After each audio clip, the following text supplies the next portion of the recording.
yung fears ng mga tao regarding an event like this.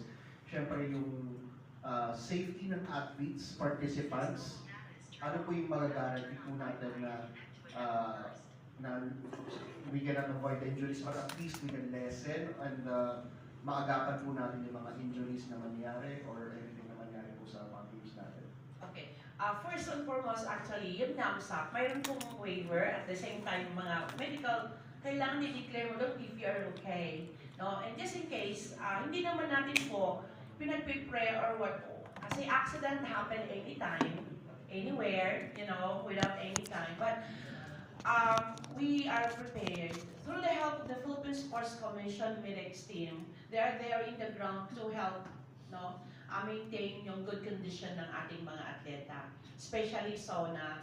And then at the same time, the Pocari, we are so thankful with the Pocari, no? Kasi yung hydration natin, nandiyan, mayroon sa PhilAm Sports natin for the water also, no? Hydration.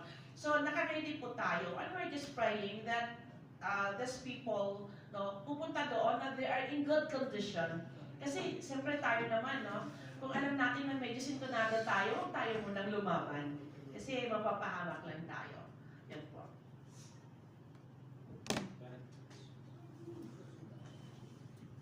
Yes, another question, parang follow-up lang din dun sa main question earlier. Ano yung magiging time slot for the games? Dahil as we know, hindi naman ganun ka-lamig dito sa ating bansa.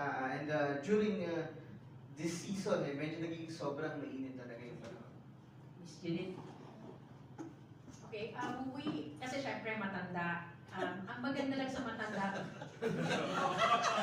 Identify sa matanda. So, nahihiya ka lang may matanda. Bakit titingin ha? Hello? Sir, maaga tayo. Maaga nagigising.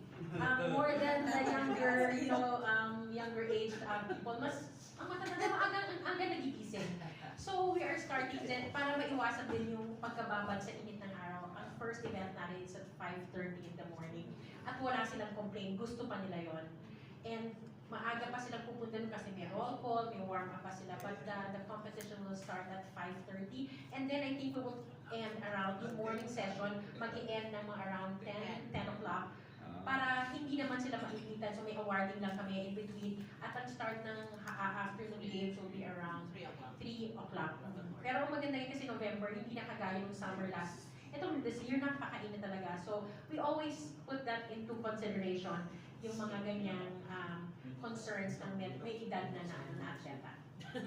Ayaw nyo lang matanda. May edad Pinoy. May edad Pinoy. In addition ng so here in the Philippines, ganun po ang ginagawa natin during the competition. But you know, if you go abroad, rain or shine, kahit anong oras, if you are on schedule, you need to follow the schedule. So, wala pong yan. Pag nakalagay sa schedule, kahit alas 12, ako nga I remember yung aking laro, nag-start ng alas 11, natapos ako ng alas 2, walang lunch. Tapos ang laro mo, hammer throw, di ba ang saya? So, wala po. Dito lang sa atin, but of course, we give a consideration kasi, yun nga, yung mga dito sa Pilipinas pa ng mga matatanda na kagaya namin, hindi pa po sanay. But except yung mga those talaga na they really play, mga professional. But to introduce this activity, maging friendly muna tayo ng konti. And then later on, may tinatawag kasi tayo sa sports na yung acclimatization and adaptation of the body. So later on, as they go train, they're going to be educated of the proper training, lalo na pag nasa high level. Yes, ma'am. Talking about the development and yung proper training, I'd just like to ask the PMGA and NAMSA, paano natin ngayon unti-unting ini-introduce sa mga oldies natin tong dalawang program. Kasi ma'am, nag-try ako ng masters ng unang edition nyo. Yung mga nasa 70, na 50 pa lang ako, yung mga 70, pagkalas namin ng 5K, nagtakbuhan na sila lahat. Ako, 50 years old pa lang ako, hindi pa ako nakatapos. Paano po natin ngayon, ma'am, i-introduce sa mga oldies natin na yung competitiveness at saka yung kasayahan ng mga event na to, nababagay lamang sa kanila. at dapat nilang itulong sa kanila para makaabot sa yung inaasam natin na aabot sa 100 years old. Actually, may tinatawag kasi sa exercise or activity ng progression. No? So those who are new in the competition at willing to continue, ang mga iba talaga, they get their professional trainers and coaches to, para maturuan sila ng gusto. So itong mga baguhan, ang ginagawa nila, doon sa amin I'm talking sa Isabela for example, kumukuha sila sumasabay po sila doon sa mga datihan na. At itong mga datihan, sila po yung nagtuturo doon, kino-coach po sila or mini-mentor po nila to encourage them to be a part of their team. Tapos unti-unti pong dumadami. So ang gagawin po, actually, pag first time mo, kailangan mag-start ka muna. Halimbawa lang ang aim mo 5,000, and it's your first time. You're not going to run right away in 5,000.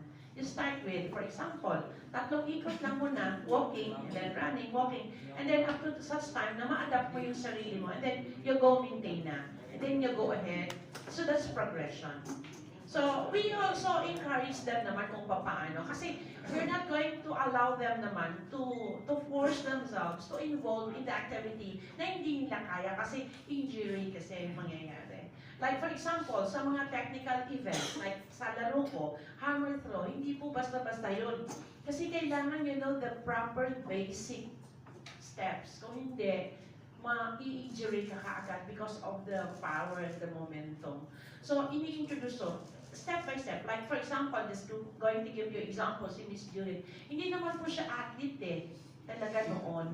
Pero dahil matyaga si coach, nagpapaturo siya, interesado siya. So tuloy-tuloy hanggang lahat ng throwing events na lalaro niya na. So ganun po ang ginagawa ngayon. Nakikita ko sa mga kasama namin, yung mga hindi po masyadong magagaling, kumukuha po sila ng mga professional coaches nila para matrain sila ng maayos. Attorney, many thoughts po. Kayo, nakakapag-obstacle po kayo. Ako, hindi na Umpisahan na natin. Regarding coaches, I have 4 coaches. I have a coach for my workout sa gym. I have a coach for obstacle. I have a coach for throwing. And I have a coach for paddle. So, aside from yung regular drills, I compete. So, mahalaga talaga ang coaching. And for us, na may edad na, marami tayong kailangan matutunan at to unlearn as well. Kaya tuloy-tuloy ang pag-aaral. Walang retirement ang sports, walang retirement ang pag-aaral. Kaya bahagi ito sa total development and well-being of everyone. Attorney, Magkita po tayo sa Sabado. Pwedeng walk-in sa obstacle sports. Attorney, follow up ko na rin po.